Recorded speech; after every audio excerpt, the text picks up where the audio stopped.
morning, everyone, or good afternoon, whatever time you're watching this. I am Nathan Tubbs, and today I'm joined with our pastor at West Auburn Baptist Church, Bob Harvey. And this morning, we're going to talk to you about the history of West Auburn Baptist Church. So you're going to have a chance to watch this module, and then when you're done with it, just like with all of our modules in this course, there'll be a short assessment, and then you can go on to another module and complete the course at your own pace. But as we begin this morning, I want to start to sort of frame our conversation by looking at Psalm 145, one of my favorite Psalms. Before we start recording, you and I were talking about favorite books of the Bible, favorite books. Psalm 145 is one of my favorite Psalms. And in this, David writes, "One generation shall commend your works to another and shall declare your mighty acts.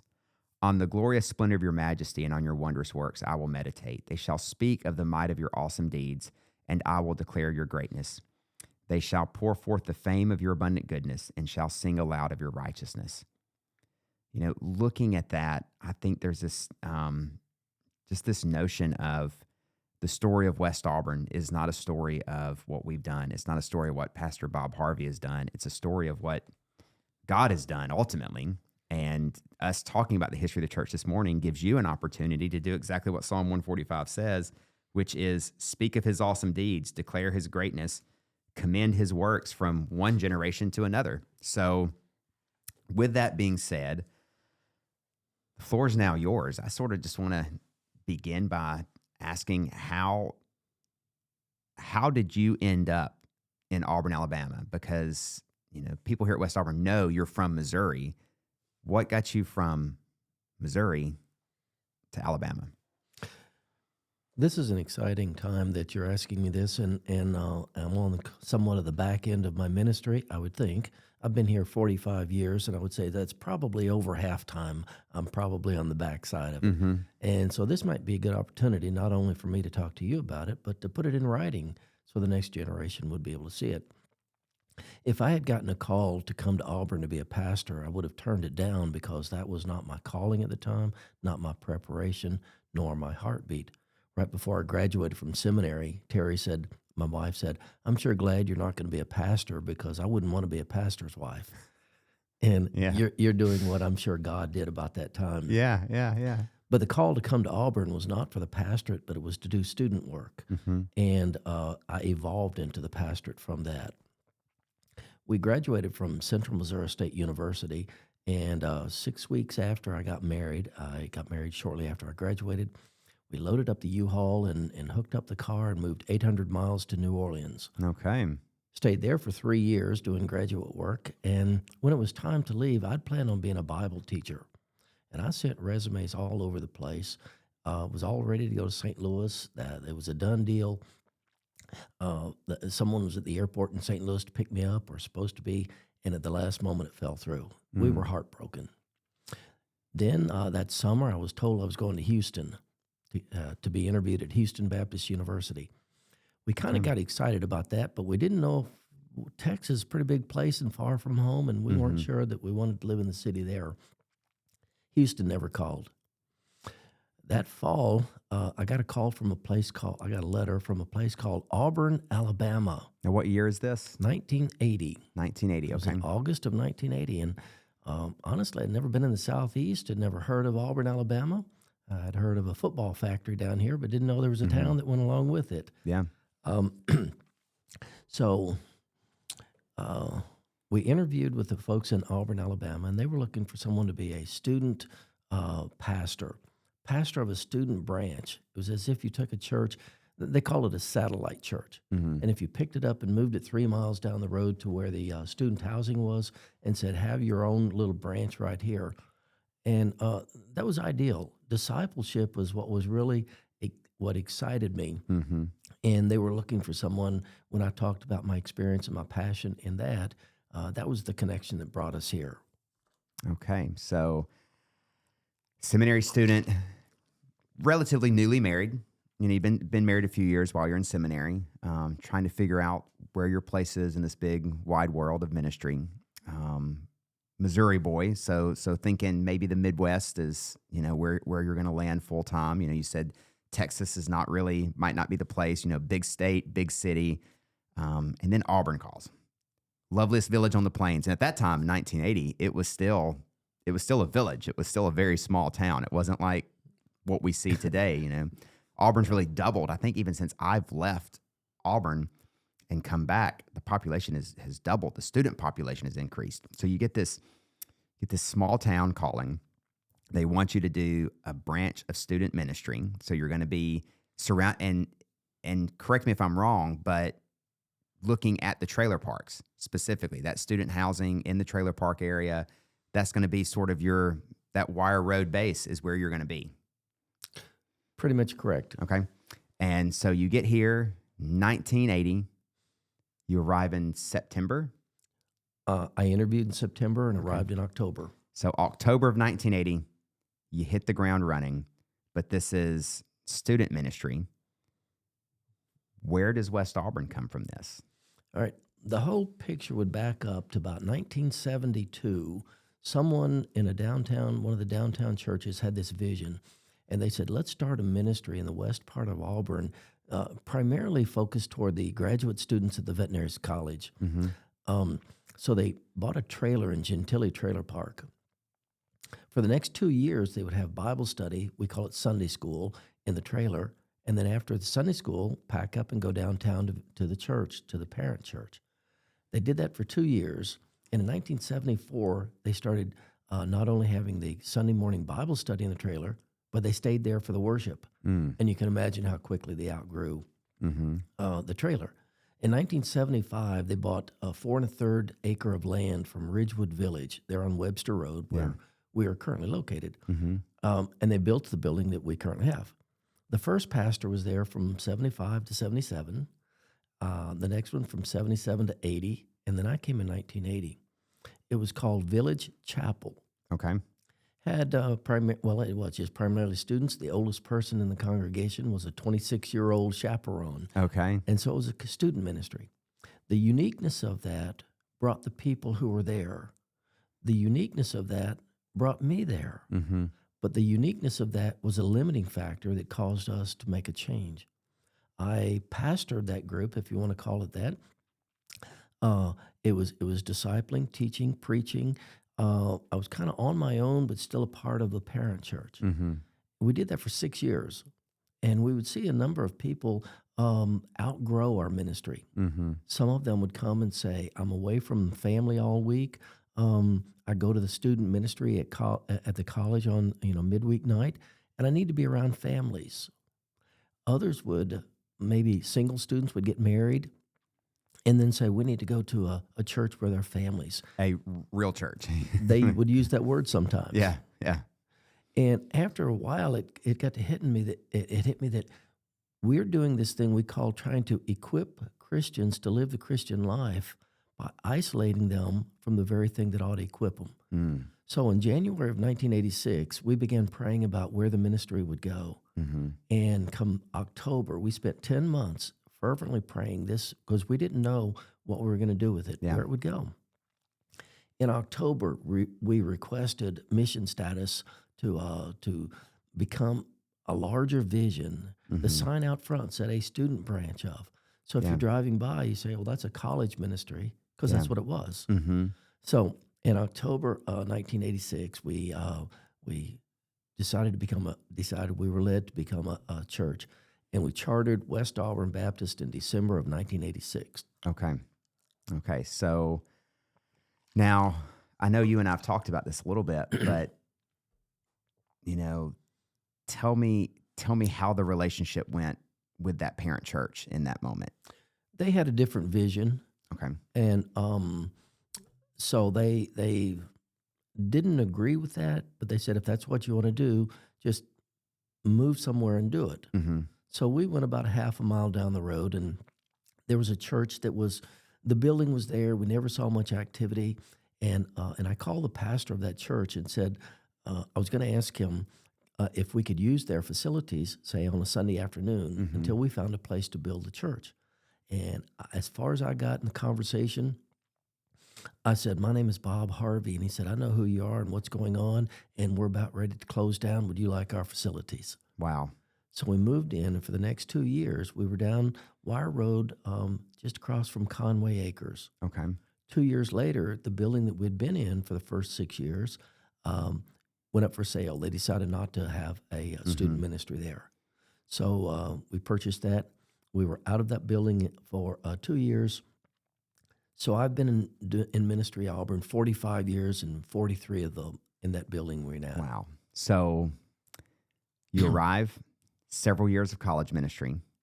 You get to a point and you say, God's given us a bigger vision than what we're doing here just for students.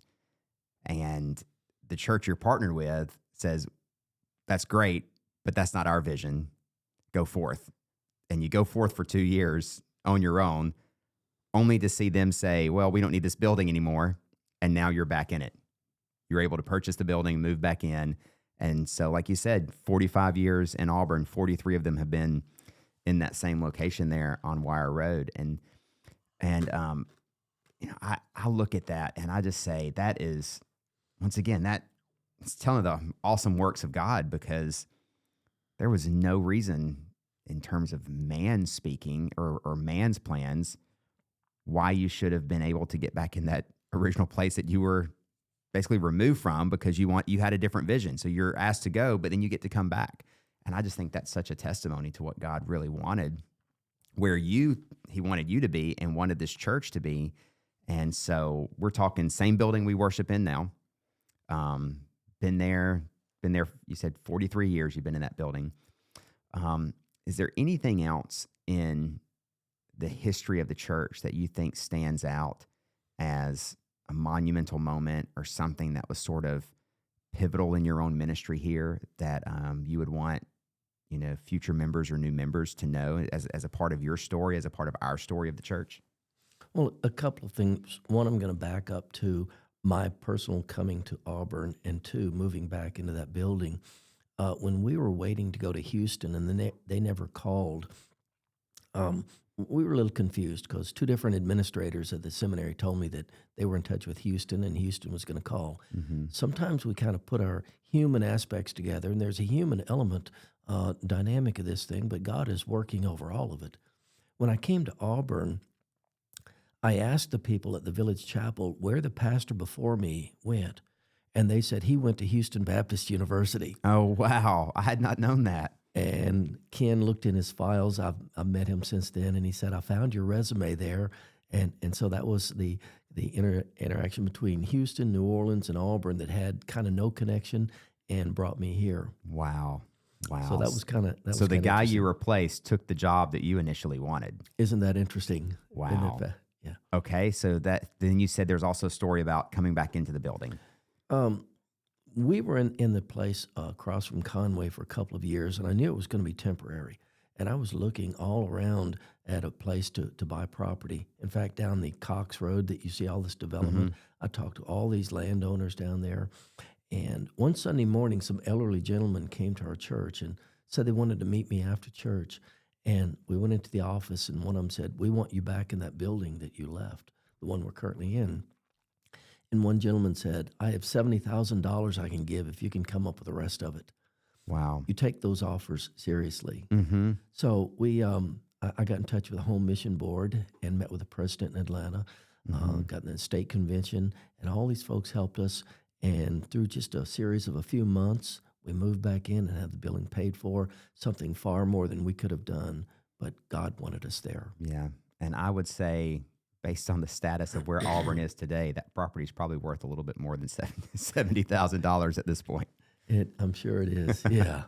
But that is wow, that is just such a blessing to think about that. And, I think of my own story in New York and just being able to look back and see I didn't do that.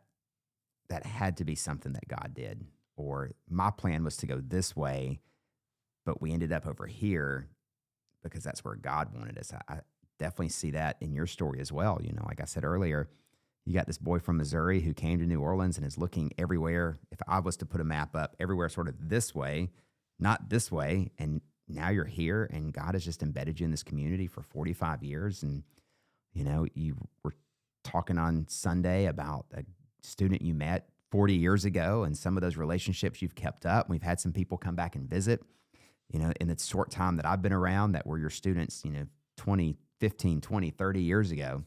And I just think that's a testimony to what God has done in you and through you. And we're excited to hear this story of West Auburn and see where God takes it in the future and what the next chapter is. So if you had to, and I'm putting you on the spot here a little bit, but if you had to project in the future, what would you like to see for West Auburn in the future? Just one or two things. Like if you're thinking, 5-10 years from now, I'd like to see this. What would you say? You are putting me on the spot. On the spot a little bit, yeah. And this is recorded, so people are going to watch this. But this is your opinion. This is your thoughts right now. What, it could just be, hey, I want people to be discipled and sent out, to the world. I mean, it could be something simple like that. But what are your thoughts? Well, the vision needs to be bigger than ours, and we need to get that vision from God. Again, we see that little picture. I thought Missouri, that whole thing in leaving Missouri, in our minds was we'll go to New Orleans for 3 years, get our training, and come back. And as I sent resumes all around, most of them went to the Missouri area. Thought we were going there, but our vision shouldn't be limited. Okay. In this, what does the vision God has for it? The mission statement of West Auburn is this: equipping Christians in Auburn to love and serve God throughout the world. And we need to expand on that vision. Number one, how are we doing equipping the Christians? The discipling part is, again, it was my passion more than I'm expressing it now when I first came here, through my Campus Crusade for Christ, through some disciple training and implementing that I had in New Orleans. We were very strong on that when I came here. And the mission statement is geared toward the initial student emphasis, equipping Christians in Auburn to love and serve God throughout the world.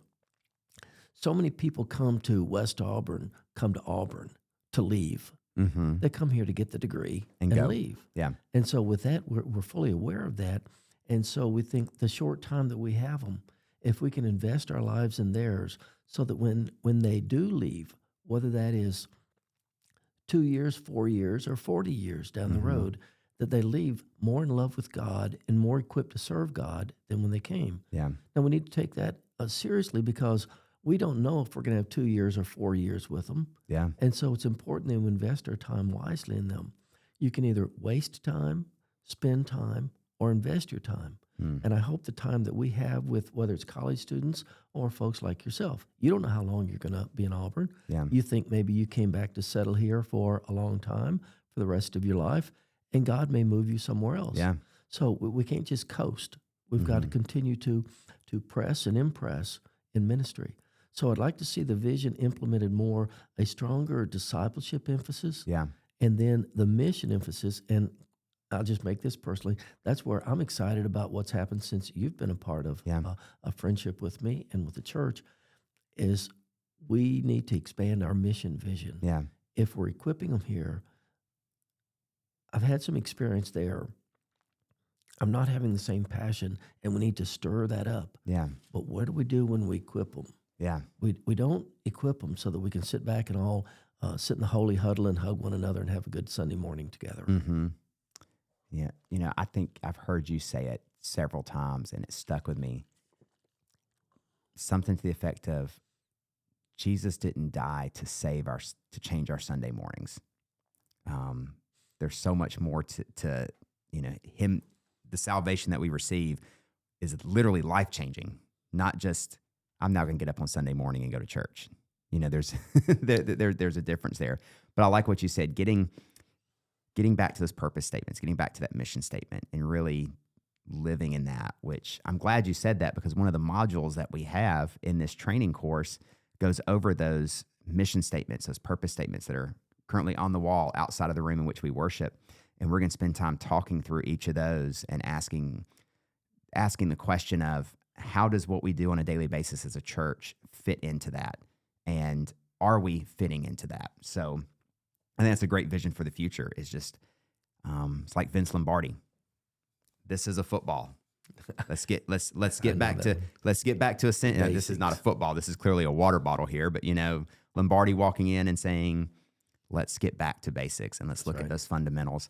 And I think that's a great word. Well, thank you for sharing this story. I know that you could probably talk for hours on this, and there's little stories that happened along the way. And like you said earlier, writing it down. I would encourage you to do that because, you know, one day we're all going to be gone. And if we don't articulate our stories down or record them in some way, they're going to be gone with us. So thank you for sharing a little bit of that story this morning for not only the people who are currently at West Auburn, but even people in the future can go back and hear a little bit of that history and how we ended up where we are, and to also hear where we're going if the Lord tarries and gives us another chance to continue working for him. Thank you. We just have to see that what we are doing is bigger than ourselves. Mm-hmm. And if what we think we're doing for God, we can do without God, then it's not God's work. Mm. And so, God, give us a task bigger than ourselves. Give us a vision bigger than our vision. Yeah.